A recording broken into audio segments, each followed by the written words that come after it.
Hello শিক্ষার্থীরা, কেমন আছো? আশা করি ভালো আছো। তোমরা অনেকেই আমার কাছে জিজ্ঞাসা করছো যে কিভাবে কম সময়ে একটা চ্যাপ্টার শেষ করতে পারি বা কিভাবে একটা চ্যাপ্টার কম সময়ে রিভিশন দিতে পারি এই বিষয়ে। এখন আমি আমার নিজের একটা টেকনিক তোমাদেরকে বলতেছি। তোমরা এটা এপ্লাই করে দেখতে পারো, দেখো তোমাদের কাছে কাজে লাগে কিনা।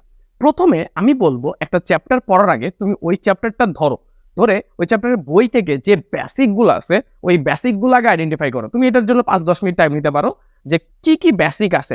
তুমি এমন হিসেবে একটা সহজ চ্যাপ্টার নিতে পারো। একটা সহজ চ্যাপ্টার উদাহরণ হিসেবে আমি যদি তোমাদেরকে বলি যে তুমি সরল রেখা নাও। তো সরল রেখার মধ্যে তুমি 3.1 করতে গেলে দেখবা 2 বিন্দুর দূরত্বের ফর্মুলা লাগবে। 3.2 করতে গেলে দেখবা ভরকেন্দ্র লাগবে, মধ্যবিন্দুর ফর্মুলা লাগবে, অন্তর্বিভক্তের ফর্মুলা লাগবে, বহির্বিভক্তের ফর্মুলা লাগবে। 3.3 করতে গেলে দেখবা ত্রিভুজের ক্ষেত্রফল লাগবে। এই যে বেসিকগুলো, এগুলো সূত্রগুলো তুমি জেনে নাও। ত্রিভুজের ক্ষেত্রফল কখন শূন্য হবে? যখন তুমি বিন্দুগুলো সমরেখা হবে। তারপর 3.5 2 বিন্দুতে খণ্ডনকারী রেখার সমীকরণ। ঢাল কি, ঢাল কয় রকমের হইতে পারে, ঢাল কিভাবে নির্ণয় করে, বা এক বিন্দুগামী সরলরেখার সমীকরণ কি, 2 বিন্দুগামী সরলরেখার সমীকরণ কি।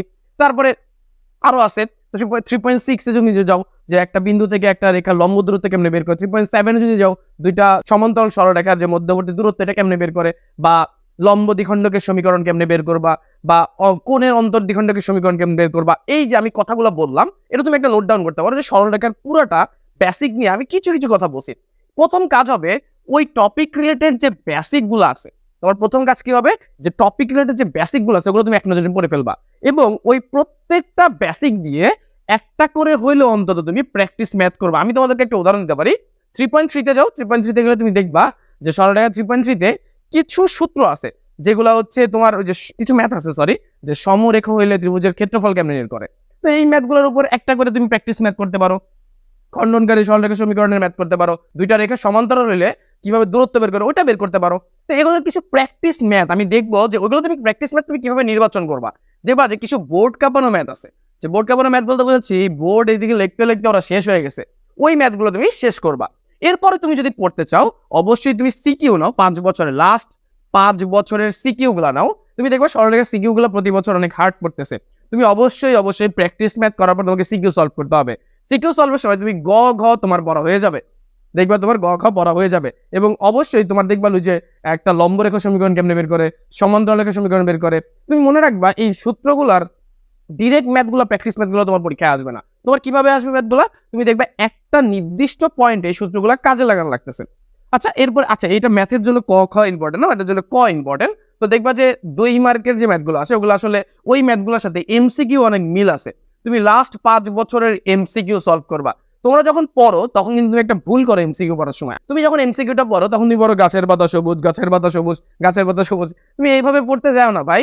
এমসিকিউ ওই নির্দিষ্ট এমসিকিউ পাইরা তোমার কোনো লাভ নাই। ওই এমসিকিউ তোমার জীবনে আসবে না। তোমার আসবে ওই এমসিকিউ রিলেটেড যে বেসিকটা আছে বা ওর সারাউন্ডিং যে বেসিক গুলো আছে ওই বেসিক থেকে তোমার কোশ্চেন হবে। তো তুমি অবশ্যই এমসিকিউ পড়ার সময় একটা নির্দিষ্ট বেসিক বা রিলেটেড যে ম্যাথগুলো আছে ওইগুলা তুমি অবশ্যই এমসিকিউ সলভ করবা। এটা দেখবা তোমার এমসিকিউ অনেকটা আগে যাবে। তো এখন কথা হচ্ছে তোমরা অনেকেই আছো যারা এমসিকিউ ধরতে পারো না এবং এমসিকিউ কিভাবে করতে হয় সেটা জানো না। আমি তোমাদের নতুন একটা ফ্রি কোর্স করাচ্ছি। এটা আসলেই ফ্রি কোর্স, একবারে সম্পূর্ণ ফ্রি কোর্স। ওই কোর্সে আমি তোমাদেরকে এমসিকিউ এ কিভাবে 25-এ 25 পাওয়া যায় এটা আমি অবশ্যই দেখব, এবং ইনশাআল্লাহ প্রত্যেকটা বিষয়ের উপর, প্রত্যেকটা চ্যাপ্টারের উপর এমনভাবে ক্লাস দিব যাতে তুমি এমসিকিউ এর যত বেসিক আছে সবগুলো তুমি সলভ করতে পারো। এতে আমরা বোর্ড কোশ্চেনও সলভ করব। এখন এই পড়ার টেকনিকটা তোমার কাছে ভালো লাগতে পারে বা তুমি তোমার কাছ থেকে একটু মডিফাই করে নিতে পারো। এইভাবে তুমি অবশ্যই একটা চ্যাপ্টার বা পরীক্ষার আগের রাতে খুব অল্প সময়ে কাজে লাগাতে পারো। ইনশাআল্লাহ তোমাদের সাথে দেখা হচ্ছে খুব তাড়াতাড়ি আবারও অন্য কোনো ভিডিও নিয়ে। আল্লাহ হাফেজ।